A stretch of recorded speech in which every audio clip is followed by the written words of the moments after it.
Hey, what's going on, y'all? Welcome to the Endless TBR. My name is Christian, and this is my YouTube channel where I love to talk about books. Thank you so much for taking time out of your day to click on this video, where I'm going to be tier ranking all 28 Star Wars High Republic novels that I have read, starting in April of 2024 when I read Light of the Jedi, and ending in December of 2025 when I read Trials of the Jedi. And I'm going to be ranking all of the middle grade YA novels, adult novels, the 3 audio drama novels, as well as the 1 short story collection, Tales of Light and Life. It's been quite a journey. It's been a fun journey. I really liked reading the High Republic quite a bit.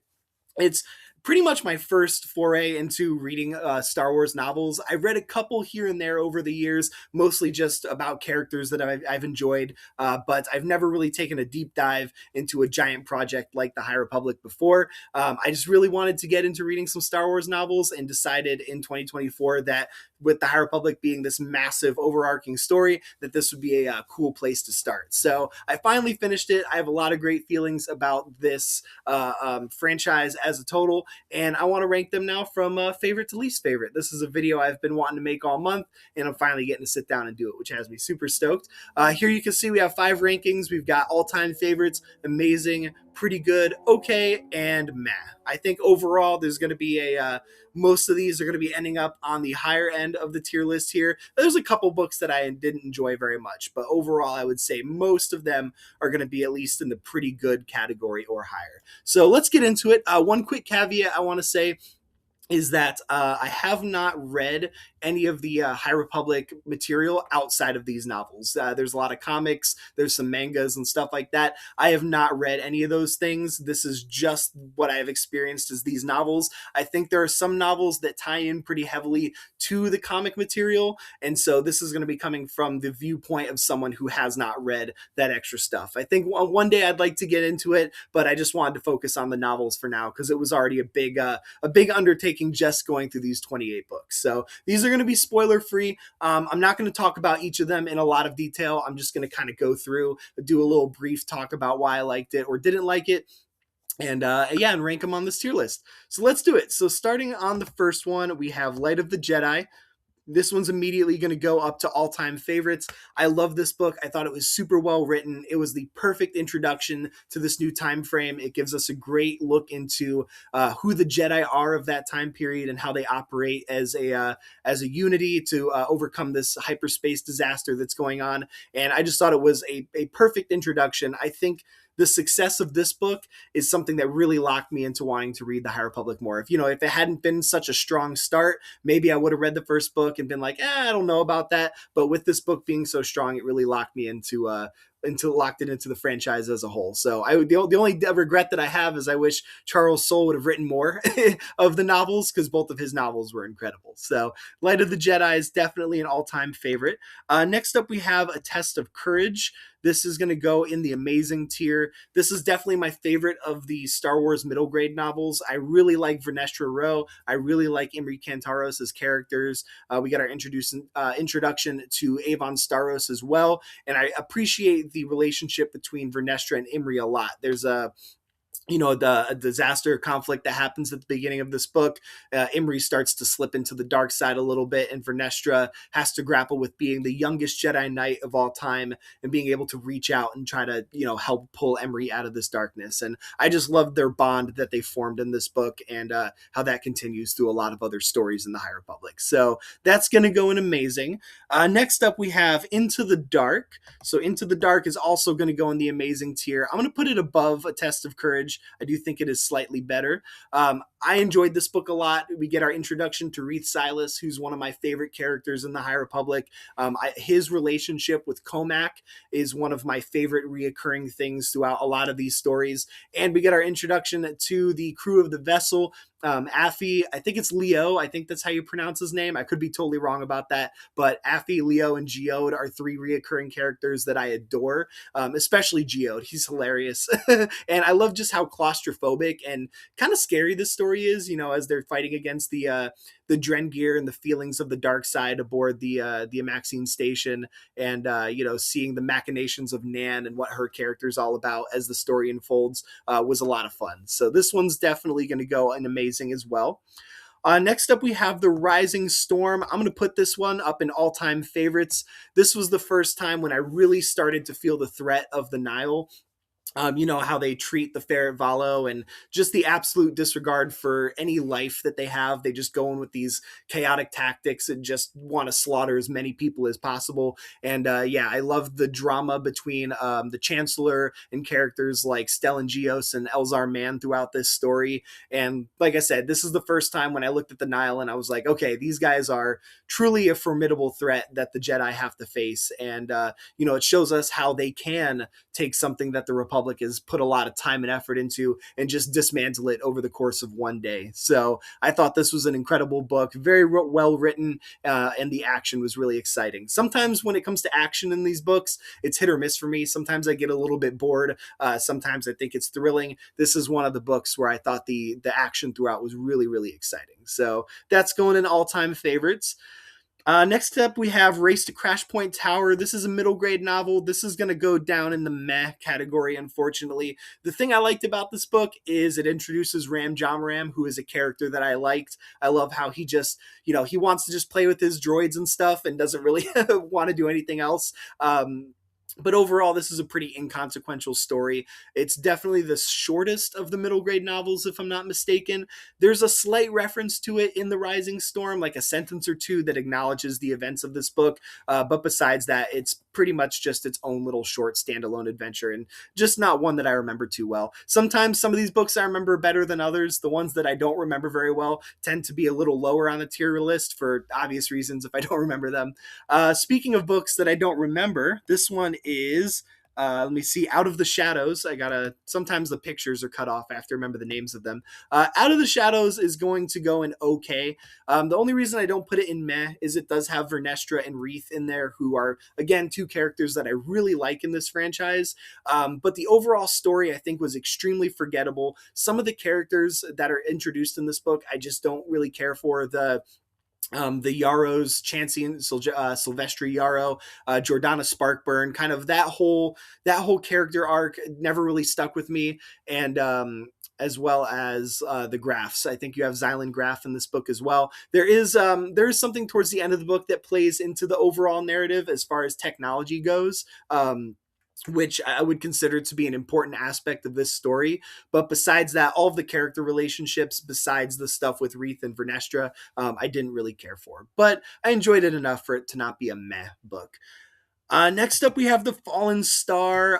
I put a lot of the adult novels higher up. This one's going in all-time favorites as well. I really enjoyed this book. What I liked about The Fallen Star was that it didn't pull any punches. You know, it doesn't end with us just losing one character. That's all I'll say. I really don't want to spoil anything about this one because I think this is one of the big ones that if you don't know what happens, you want to go into it.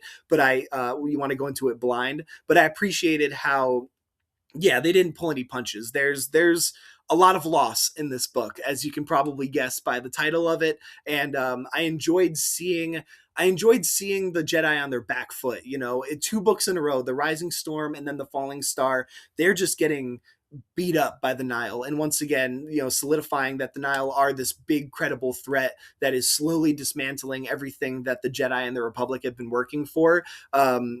And it was nice to see those darker themes explored in both of those books back to back. But I think I'm going to put The Fallen Star above The Rising Storm just because it did have a significant emotional impact on me. You know, things happened in this book that I wasn't expecting, and I liked that they just went for it. You know, that the creators of this franchise just went for it. So that is The Fallen Star.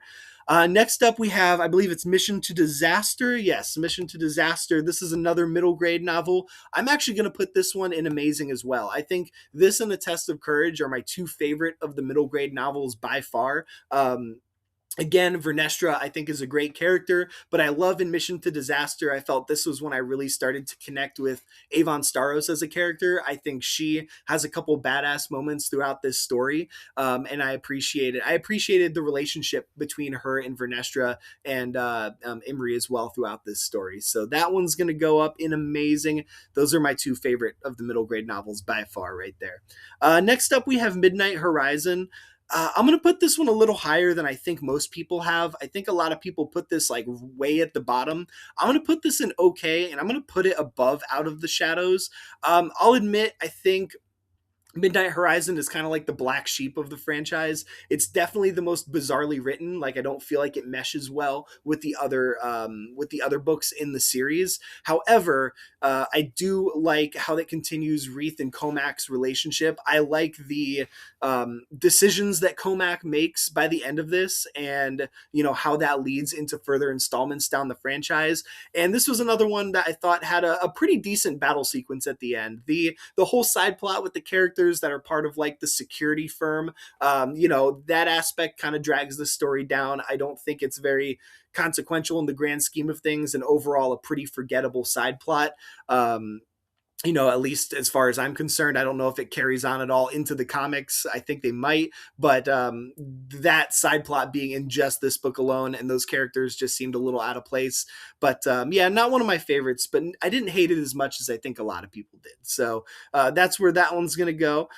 Next up, we have Tempest Runner. I'm going to put this one into pretty good. I think this one and Tempest Breaker depend highly on how much you like Lorna D as a character. Me personally, I really enjoy her. I don't think Tempest Runner or Tempest Breaker are good enough to be in the amazing or the all-time favorites categories, but they are nice, entertaining adventures where you get to explore a little bit more of what's going on in Lorna D's mind, her relationship with the Nile and Martian Row. And I love how she just kind of breaks free and goes and does her own thing in this story. I don't know. It's one that I could see people liking or hating, but I thought it was pretty good, just like right in the middle there. Next up, we have Tales of Light and Life.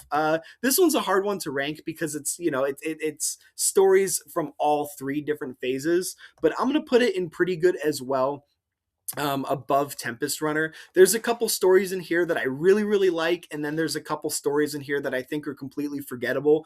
A few that stand out to me are the Martyr Row short story. I thought that was definitely the strongest. I loved seeing that dark side of her mind and how just unsettling that story was. I really liked the Wreath Silas story where he goes and saves one of his friends. Won't say too much about that, but I appreciated that story. And surprisingly, I like the Rupert Natani story. She's one of my favorite characters from the Phase 2, and it was nice to kind of get a bookend on the story of Rupert Natani and Solandra Show. So I'm going to put this one in pretty good right at the top there.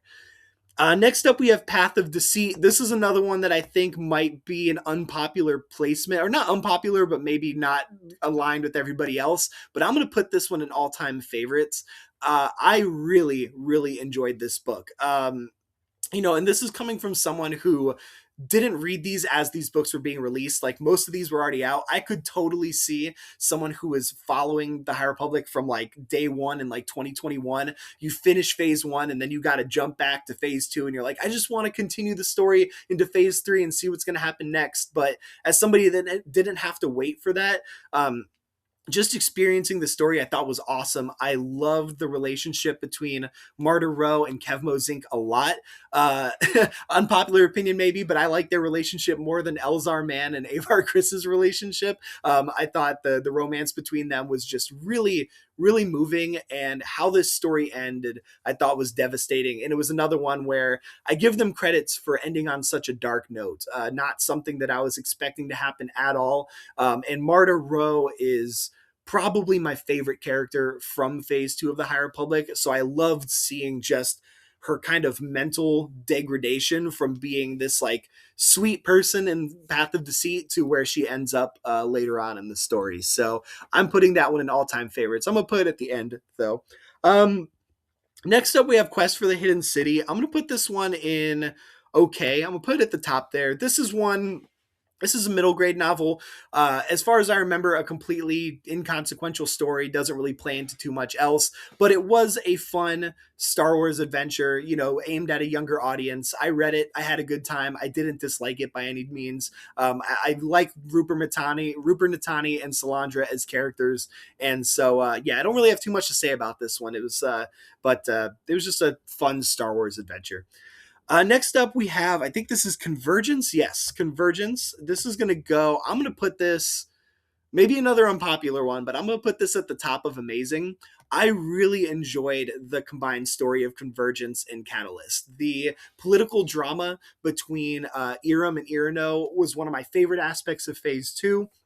And I really liked the relationship between the leaders of those two. I can't try to remember. I think it was like Ziri and Fan 2 or something like that. I'm gonna butcher these names, but the leaders of those two planets and how they are trying to establish their relationship together to save their worlds. I just found it really motivating and a lot of fun, and I like the drama that unfolded throughout this story. I remember there's like a really cool epic showdown at the end of this story that I found very compelling, and yeah, I'm gonna put this one at the top of amazing. I think most people put it a little bit lower, but I just remember liking that book a lot. Next up, we have the Battle of Jeddah. I'm gonna put this one. This one's also going in amazing. I'm gonna put this one right in between Into the Dark and A Test of Courage. This book was a lot of fun. I read these in text format, not listening to them in audio format. This is one that I might actually go back to and listen to in audio format because I think it would enhance the experience a lot. But I loved seeing the downfall of the peace talks on Jeddah and how the Path of the Open Hand just went in there and tried to sow chaos to, disrupt everything that the Jedi was doing. And much like how the Rising Storm was where I really started to see the Nihil as a significant threat, the Battle of Jeddah was where I really started to see the Path of the Open Hand as a significant threat to the Jedi. And I just loved the chaos that ensued and how disrupted the Jedi were when one of the Nameless got loose, and they have no idea what's going on, and it was just a lot of fun. So I'm putting that up in amazing. Keeping with the amazing tier, we got Catalyst here. I'm gonna put this one right above Convergence. Like I said, I loved this combined story. I love Axel Greylark as a character as well. He's someone I didn't mention in Convergence, but he's one of the best characters throughout this combined story. And I love how in this one, we got to see, I think it's the Night of Sorrow. It's called The Big Showdown on Dalna. That was a really fun action sequence. And I love just the chaos that happens when all this tension has been building up between the Jedi and the Path of the Open Hand. And it finally comes to a head in this book. And I just found the conclusion of that to be extremely satisfying. So, and also you get the continued story between Irem and Arano, which I found to be really compelling. So that's going there. Next, we have Quest for Planet X. This one's going all the way at the bottom. I think this is my least favorite of the High Republic novels. It was just pointless. Like that's that's it. It's not badly written. I think young audiences of Star Wars, like kids, can read it and enjoy it. But as an adult, looking at the grand scheme of things, this book just didn't really contribute anything. So it's going at the very bottom. Next, we have Path of Vengeance. Where do I want to put this one? Honestly, I really liked Phase 2 a lot. You're going to see that. I enjoyed Phase 2 a bunch. I'm going to put this right here. I thought Path of Vengeance was great. When we finally got the answers as to who the mother is, what she's trying to accomplish, the rise of Marta Rowe in this book, I found really compelling. And I thought it was a great bookend to the story that started in Path of Deceit and then also Phase 2 as a whole. So I loved everything, all of the drama that had to do with the Path of the Open Hand when they became, the Path of the Closed Fist. I appreciated all that a lot. So yeah, I'm going to put it there. I'm going to leave it there. Like I said, I really liked Phase 2 a lot more than I think most people did. And I think it's because I didn't have that gap where I had to wait. I just breezed right through it. Next up, we have the Eye of Darkness.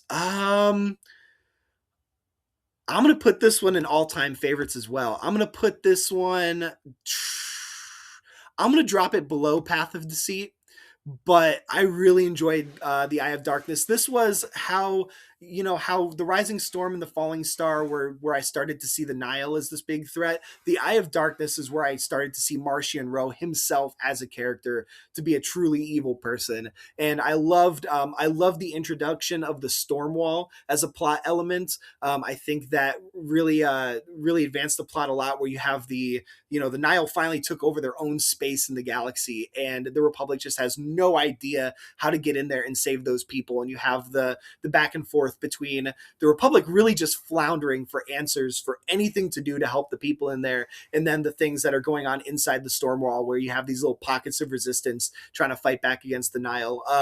I especially love Porter Engle a lot as a character. I haven't mentioned him yet, but his personal vendetta against, I think her name is Vice or Vice in this story, I liked a lot. He's such a badass character, and he's just hunting down Nihil and trying to get his vengeance. So yeah, The Eye of the Darkness, like I said, that was the book where I finally looked at Marchion Ro and I was like, I love this character. I think he's really a great villain. So next we have Escape from Valo. I'm going to put this one in the pretty good category right here at the end. This was a fun middle grade adventure. Another one that's kind of inconsequential, but honestly, I like the dynamic of the characters enough to bump it up a little bit. Ram Jamran leading his own little squadron of younglings as they're fighting back against the Nile was a lot of fun to see. And yeah, this was a good time. It was a little long. I think this was the longest of the middle grade novels, and by the end, I was like, okay, some of this could have been cut out. There was a character in there named Zyle who I didn't really care for very much. I just wanted to focus on this main crew of Ram, Tep Tep, and drawing a blank on the other characters, but the little squadron that was fighting back, I liked them a lot. Next up, we have Defy the Storm. I'm going to put this one in pretty good as well. I'm going to put this at the top of pretty good. The thing I liked about this story is that it did make me appreciate Out of the Shadows a little bit more. Until I'd gotten to this book, I think Out of the Shadows was by far my least favorite of the High Republic novels, and then Defy the Storm advanced some of the plot points a lot.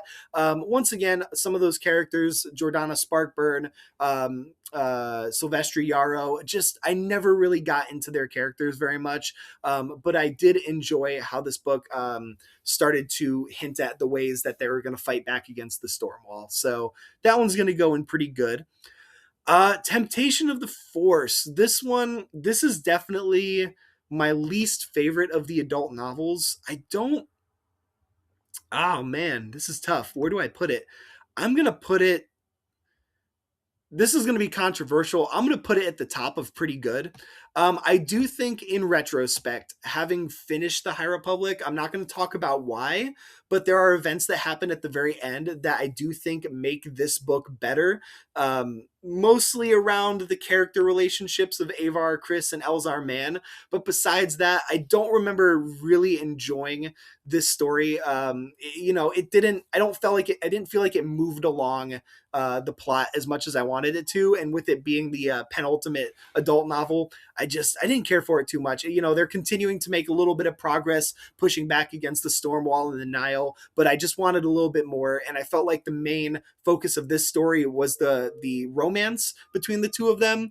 And upon finishing this book, I was like, I don't know if I love the romance very much. Like I said, I think Trials of the Jedi made me care more about the things that happened in this book, but as its own story, it was, I'm going to leave it at the top of pretty good. Next up, we have Beware the Nameless. This one's also going to go in pretty good. I'm going to put this one right behind Temptation of the Force there. This was another one, middle grade novel, a fun adventure.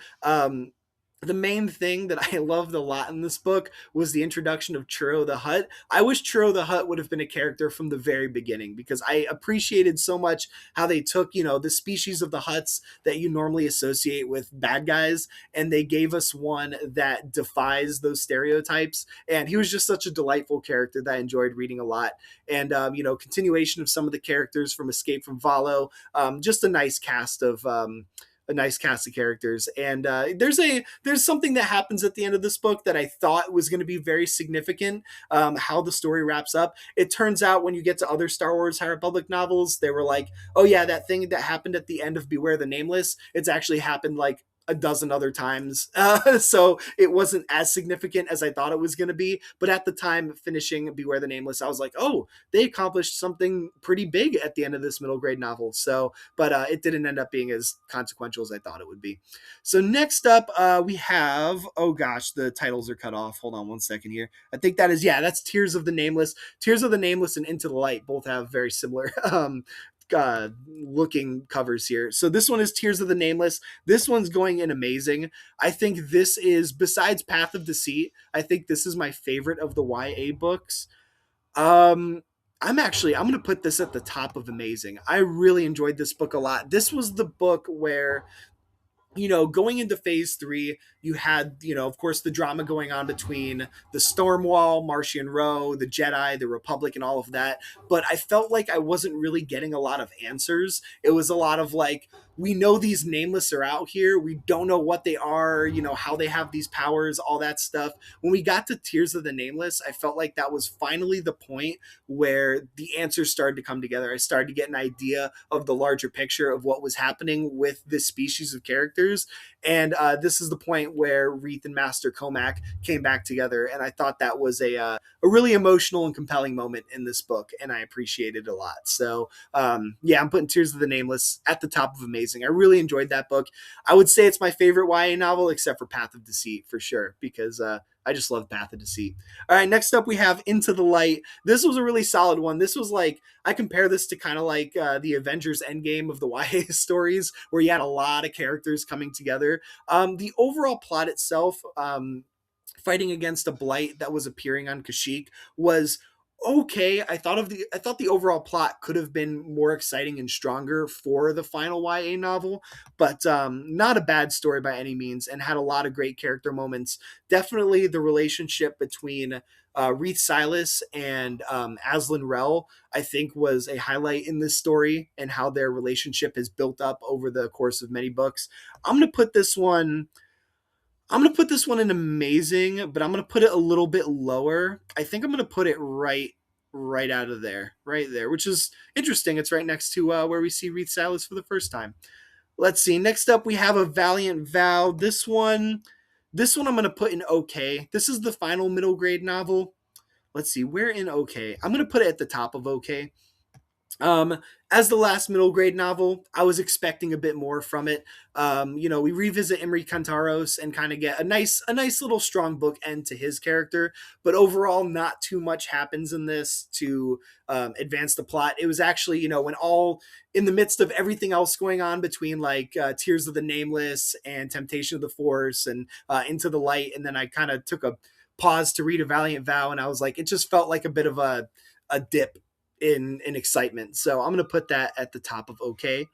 Next, we have Tempest Breaker. This is another one. I'm actually going to put this right next to Tempest Runner. I feel like Tempest Breaker and Tempest Runner are, you know, about the same quality. And once again, if you like Lorna D, you're going to like this one. If you don't care for Lorna D, you're probably going to have these ranked even a little bit lower. But I thought it was, once again, a fun adventure. I like how Lorna D really has her independence in this book, and she starts to work with characters that you wouldn't really expect. I found that to be a cool character dynamic, and I love where we end with her character at the end of that story. The one thing about Tempest Breaker that was kind of upsetting is this is definitely the story where there was a bunch of stuff that came in from the comics, and I didn't understand half of what was going on for a bit. I had to kind of look it up and see, all right, this is continuing a lot of plots from the comics. So it's kind of bizarre to do that, but yeah, I like Tempest Breaker a little bit more than Tempest Runner, I would say. And then finally, we have Trials of the Jedi. This one's definitely going in all-time favorites. I thought this book was a heck of an ending. I'm gonna put it behind Light of the Jedi, I think. Trials of the Jedi ended up being in my top 10 favorite books of 2025. I would say that Light of the Jedi was in my top 10 favorite books of 2024 that I read. And overall, I think Light of the Jedi was just a little bit stronger. Light of the Jedi had less heavy lifting to do, I feel like. Trials of the Jedi had a lot it had to do. It had so much to tie together. And I think for the most part, it did. The only small gripe I have with Trials of the Jedi that I put it a little bit below Light of the Jedi is there were a couple characters that I would have loved to have seen more of.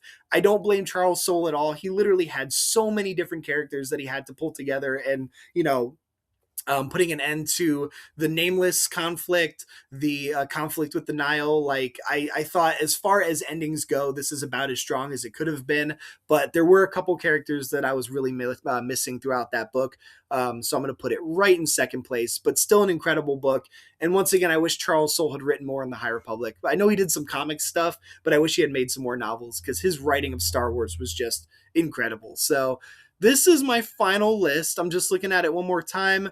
Usually I just stick to my guns on it. I'm like, this is where I put stuff. I'm gonna go with my first impressions here. So yeah, this is my tier ranking of the Star Wars High Republic series. As you can see, it's a very top heavy tier list. I think that reflects well my overall enjoyment of this series. I had a great time with it. There are a lot of amazing books in the High Republic, and I'm really excited to read more Star Wars stuff. I know they said that a lot of these characters are gonna get continuations of their journey in future books, so I'm definitely looking forward to those and seeing where they take some of these characters next. But thank you so much for watching, y'all. Let me know how your tier list would look. Are there any that are up at the top of my list that you would put down lower, or vice versa?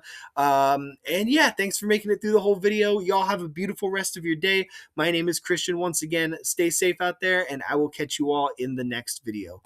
Peace.